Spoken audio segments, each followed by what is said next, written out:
Welcome to the Wiggly Podcast. I'm in the office today just squeezing in some catching up because we've had such a week. We've been at the Get Britain Buzzing event in London with Bug Life, and there was a bit of controversy there again with the bug boxes. How unusual. So we've got an interview with Bill Oddie and Jemaines coming up on the show, and we've also had the Duchess of Cornwall and Nigella Lawson on our Wiggly Garden at Hay Festival. So that's been a really amazing week, and tonight we're hoping that Anne Robinson's coming to dig some plants in.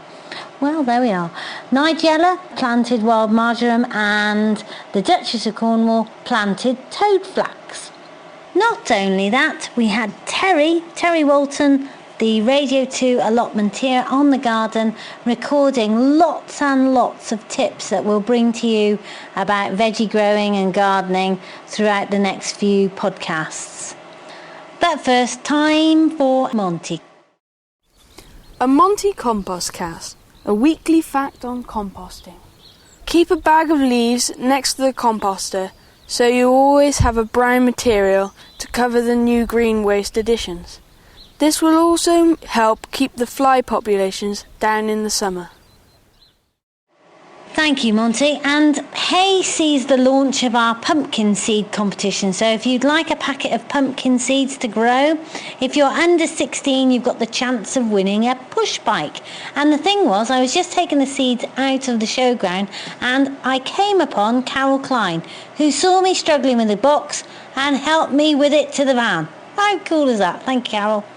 Here we go. Here's our first interview with Jemaines Greer, who thinks bug boxes are a complete waste of time, effort and money. Can I sit down? Of course you can sit down. Here. Thank you, Jemaines, for agreeing to be interviewed by me. I'm grateful. I was impressed with your enthusiasm for tonight's event, but there's a mystery for me that I'm hoping that you can solve, which is when a small boy is intrigued by invertebrates and gets enthusiastic and it's all wonderful, grows up, he seems to become a man that becomes obsessed with mowing the lawn and turning everything into the most tidiest garden in the world. What happens in your view? What the heck happens? Well, he loses out, doesn't he, really? His young enthusiasm is just blunted. It doesn't lead anywhere. Nobody gives him a dissecting microscope.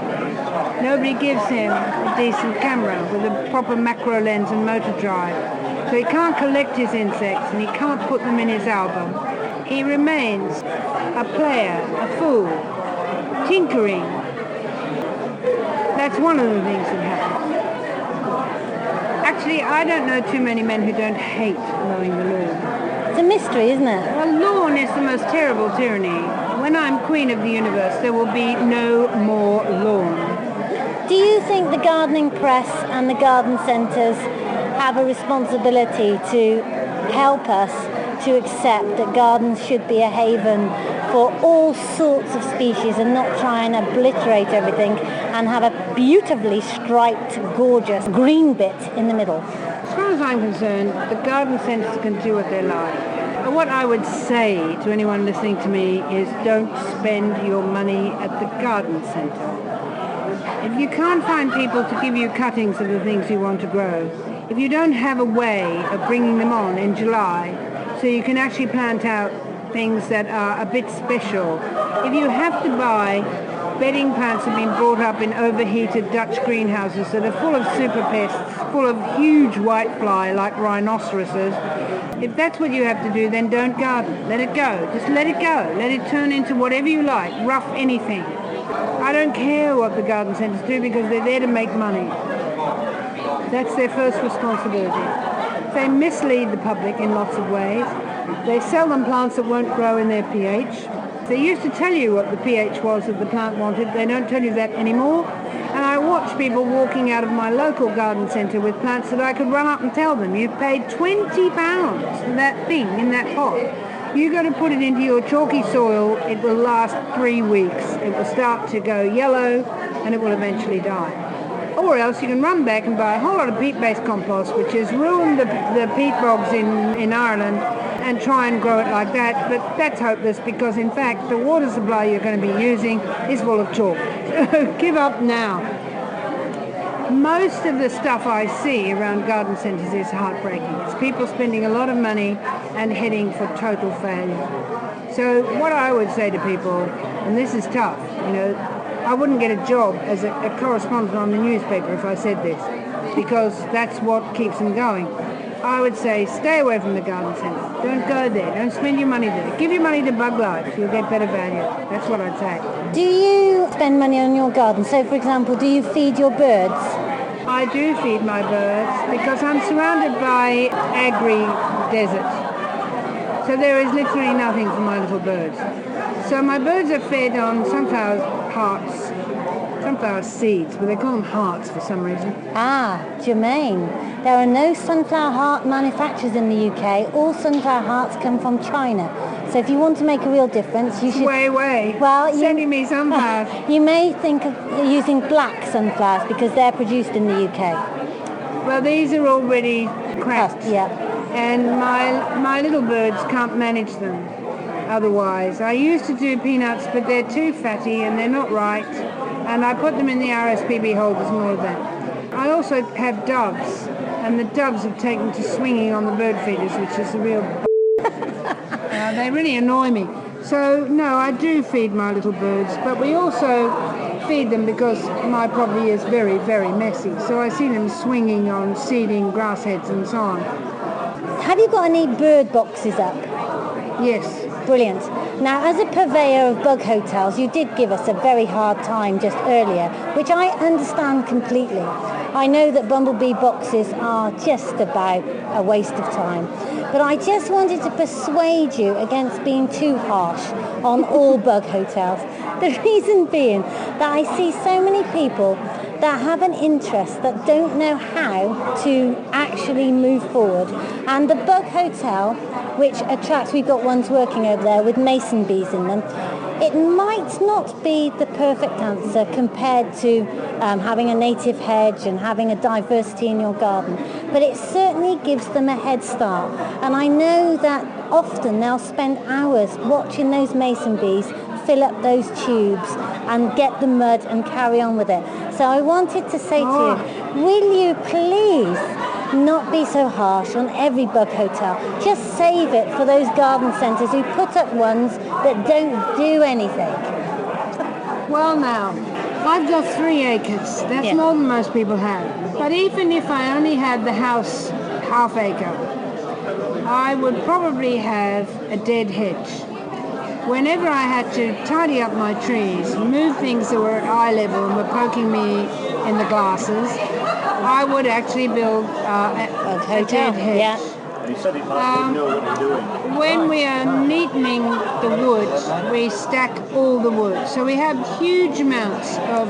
Also, but even if you're growing a tree and you put an old piece of carpet that you've got from the tip to stop weeds competing with the little tree, you lift that up in January and there'll be newts asleep all underneath it. Same thing, behind your rabbit guards you'll find masses of snails. Leave them there.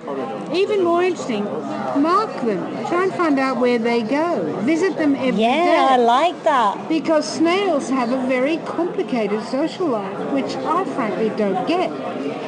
How do they all end up? I've ended up with like 500 snails clustered in one place in midwinter. They must have come from miles away. And how do snails talk to each other? I don't know. But I hear they send out love darts where the male... That's just a penis by another man. And on that note, I say thank you so much for being interviewed. You're a star. Thank you. Pleasure. That interview was carried out at the Get Britain Buzzing event, which was held at the Royal Society in London. There's a YouTube video. If you search on Get Britain Buzzing, that's a real tongue twister, on YouTube, you can see the event for yourself. And folks like Tony Blair spoke, Matt Shardlow of Bug Life spoke, Bill Oddie, Jemaines Greer, and all sorts of people were there. And Bug Life's aims are to aim to protect and restore wildflower habitats for UK pollinators and find out why their numbers are declining and stop extinctions and let people know how important pollinators are, and to persuade politicians to pursue policies which help conserve pollinators. Anyway, Jemaines Greer said it was a complete waste of money and effort having a bug hotel, which wound several people up at the event. Then I got to speak to Bill Oddie, and hopefully he was going to have a different view. Well, it didn't quite work out how I thought. I'm very pleased on the Wiggly Podcast to have Bill Oddie. Thank you, Bill, for having this little chat. It's a pleasure. Can you explain to me your reasons for supporting tonight so enthusiastically? Was it those bugs that were wandering around? Was it Tony Blair? Was it those hula hoops or what? It was none of those things, no. I had a feeling it might not be. I have to admit, several of those aspects had me on the brink of embarrassment. But, And me. I don't come here to see street theatre. I get a Covent Garden if I would have wanted. Anyway, they're still at it. It is a bit odd, isn't it? No, without a doubt, it's as simple as this, you know.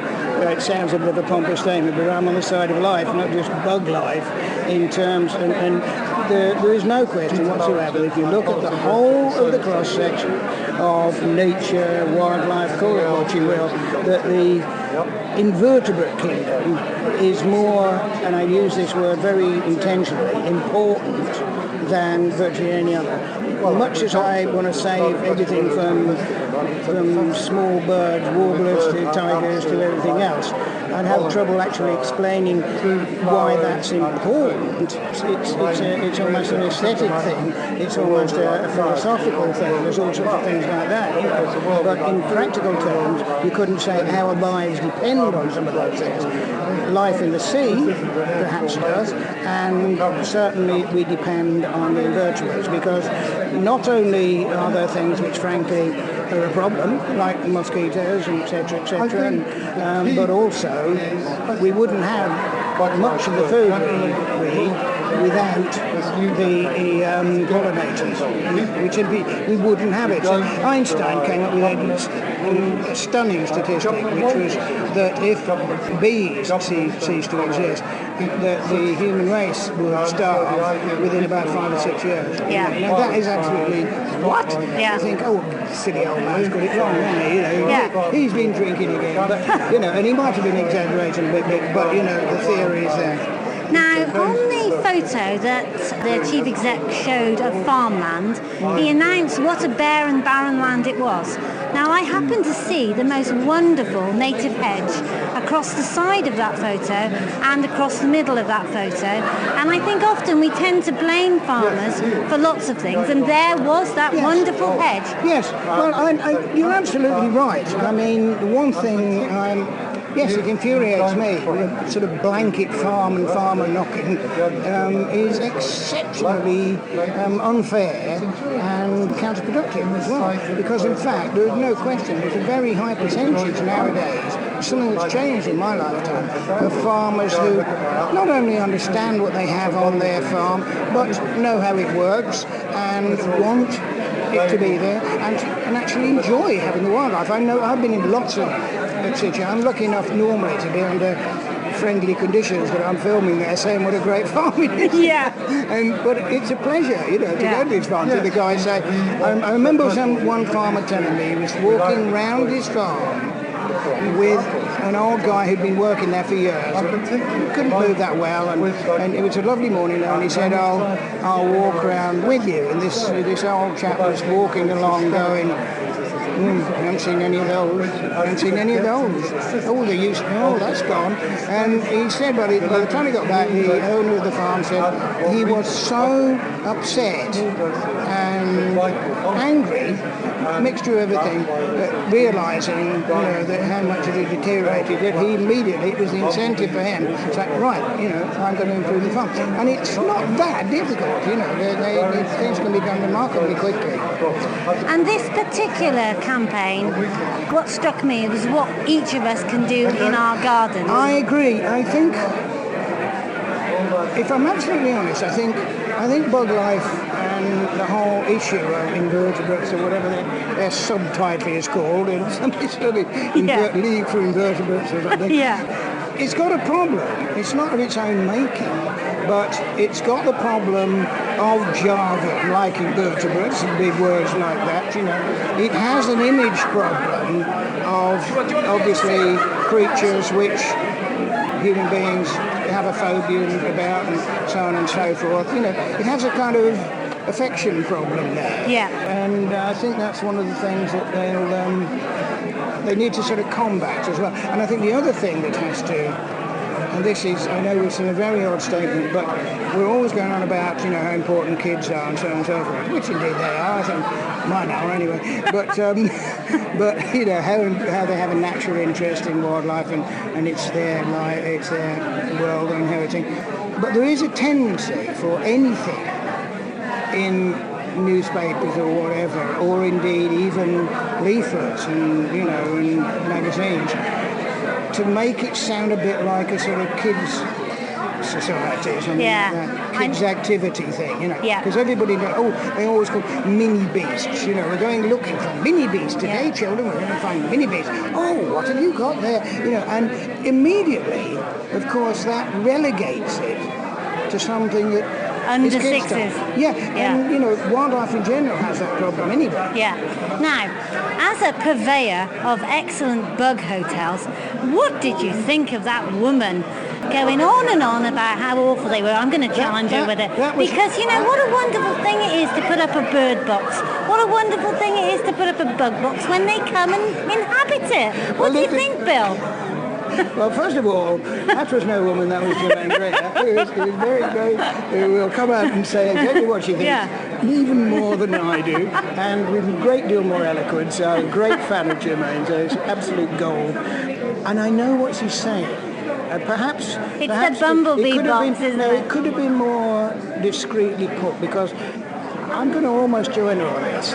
Because if you go into a garden centre and say, can I have a sort of bee box or an insect box, something like that, they'll knock you back about 15, 20 quid. Yeah. And the fact of the matter is, those guys will find somewhere. Yeah. Or you can make them yourself, out of broken up bamboo, hollow bamboo and things like that. It's not that difficult. And the bees have voted with their wings and their buzzes in my garden because I have a nice little colony taken over one of my bird boxes. They're in about like mad. And so have I, actually. But I've also got in my bug box, I've got lots of bees underneath, and just in the top of it, I've got a little wren. Oh, that's very good. Yeah. Oh, if they'd accommodate both. Absolutely. No, that's because the bees took over the wren's home one year. I had 3 years ago, the wren was in the box and the bees have been looking, we'll have that one, And I put my hand in to clear out the box, and there was a bee about to settle down for the winter. The queen was in. To be honest, I'm not too sad about it, because I do understand the point. It's just that I think that if people are willing to spend the money to shortcut the system, very good point. That's great, and that's the last thing we should knock. Yes, I think that's a very good point. And I mean, you could put it like saying, if you're going to the garden centre, better to buy something like that, obviously, than another spray can of pesticide. Yeah, but even better to buy some wildflowers, I suppose. Oh yes, absolutely. Then we'll have them, really. Thanks ever so much, Bill. It's a pleasure. Thank you. Well, of course, all bug boxes aren't perfect, but in case that you're wondering why ever we sell them if they don't work, especially bee hotels, They are fantastic. And Bug Life issued a statement after that event which says, bee hotels have been scientifically proven to be very effective ways of attracting pollinators into your garden. You can either make them or buy them. They can contain bamboo canes which have hollows inside and make amazing sites for solitary bees. But other materials can be used as well, which attract lots of types of bugs. It's also a great way of recycling things. If you have some bee homes and some lovely wildflowers in your garden, you'll soon have the place buzzing. So there we are. Here we go with a bit of Terry Walton, who joined us in our lovely Hay Festival garden, the Wiggly Garden at Hay, just today. Right, I'm here with Terry Walton, and the thing is, Terry, our pumpkin growers need to know how to grow the perfect pumpkin. So can you talk me through planting the thing, where best, etc.?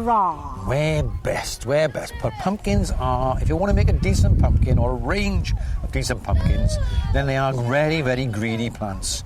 So need lots and lots of nourishment. Now, muck, that's the good stuff. Good, solid muck, but well-rotted muck. It doesn't want to be too fresh because it's rather acidic. Their poor little roots will get singed and they'll stop their growth.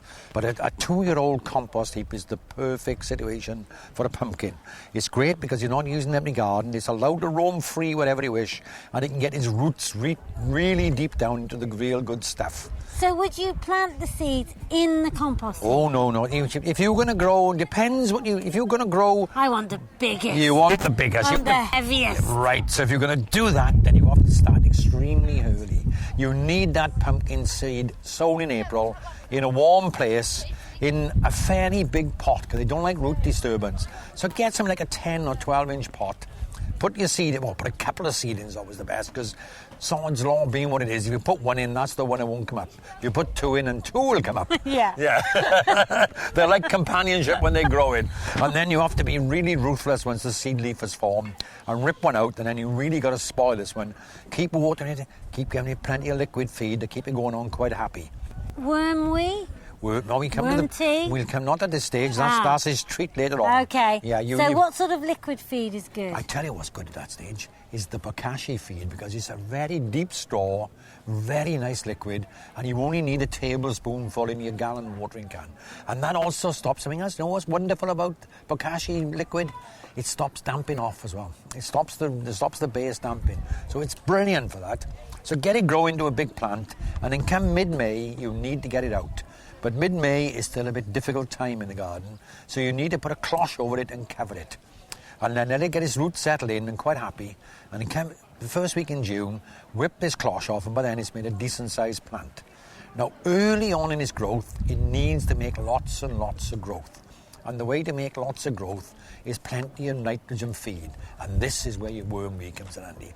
I put 2 cupfuls in a 2-gallon watering can and give this a regular good feed with this. And this will put on masses and masses of foliage. And then depends what you want to do. As I say, if you want a real gigantic pumpkin, then this thing will trail off about 10 or 12 foot and leave the first pumpkin form at least 10 to 12 foot from the root.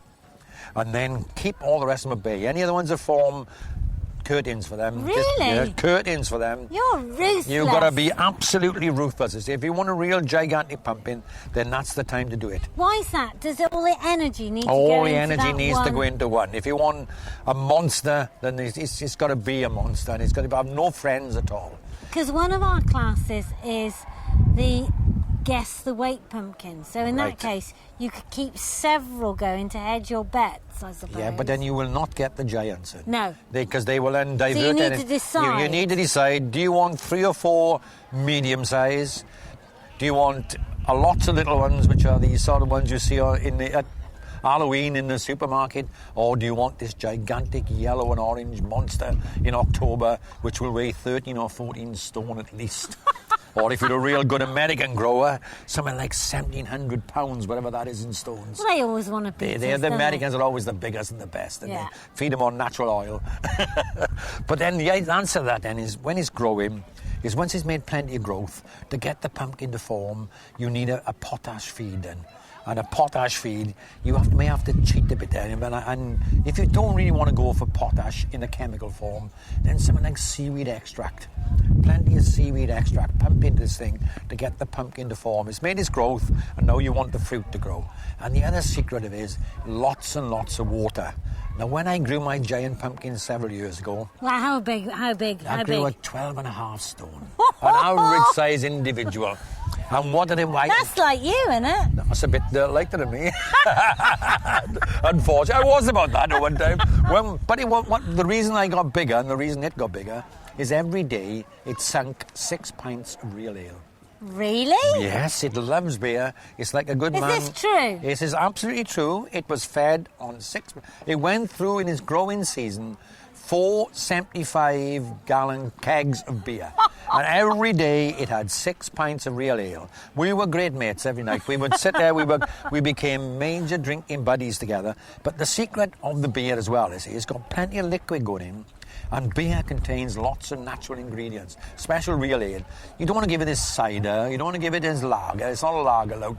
It's got to be real ale. And you keep pumping that full of that. And then come late October, the thing is getting so heavy you need to put a piece of plastic under the thing because it'll sink in the ground. It really is really heavy. And you leave it there. Because it rots, doesn't No, it? if you keep it off the ground because of the weight, put a plastic sheet or something underneath that keeps it away from the soil Like or a from the pallet? top. Well, I wouldn't go pallet. It's forcing it up too much. You want a flat plate of some description where the water will run off. You don't want it sitting in water either. And where it will not be in contact with the soil. Okay. And then come Halloween, that is time then it should have turned a nice deep orange by that time, which shows it's ripe. It's really, really hard. You can tap it with your knuckles and you can hear it hollowing sound, and then you take that dreaded knife and you sever it from the plant. And by this time the plant is exhausted and going yellow anyway. And there you have a 12, 13, 14 stone pumpkin. Now, Terry, if you were going to eat such a beast, would you go for size, weight, or would you go for what? Would you eat it? Would you? You can eat it because I used to grow them for a local school, which was children with learning difficulties, and they used to make out of that lots of chutney. Yeah. But and again, you can make pumpkin pie. The flesh is still, even though this is a giant, you haven't lost none of the effects of the flavour. It has still got those flavours there. But I mean, if you were going to grow an average pumpkin, you just want one slightly bigger than a football. Yeah. And that will give you the ideal size and the ideal taste for pumpkin pie. Otherwise, Auntie is going to be making pumpkin chutney till... What she makes, it'd be as bad as the courgettes. Huh? You get sick and tired of the same vegetable.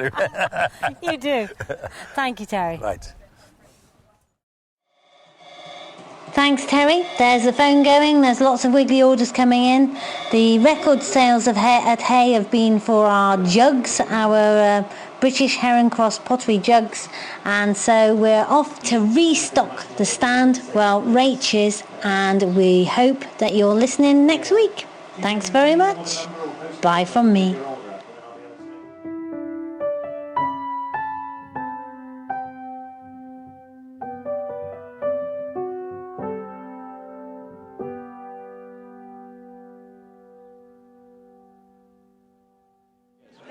Okay, I've just got Phillip Harris, and he's about to share with me the exciting moment of learning about snails love darts. Yes. Come on then. Well, when snails can adopt both roles. They're both male and female. They're Hermaphrodites, yes. But when they're going to adopt the male role, they have little spears made of calcium carbonate, the same stuff as chalk, that they shoot out to stab the female that they fancy. Right. Nobody quite knows the reason for this, whether it's to seduce her or whether it's to test her fertility and healthiness.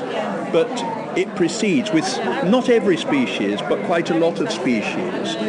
And these darts, they come out from their own bodies, they're attached to them, and they go out sharply and stab. And I think it makes you love snails in a way that you would never love them without that. Absolutely. Thank you so much for sharing that.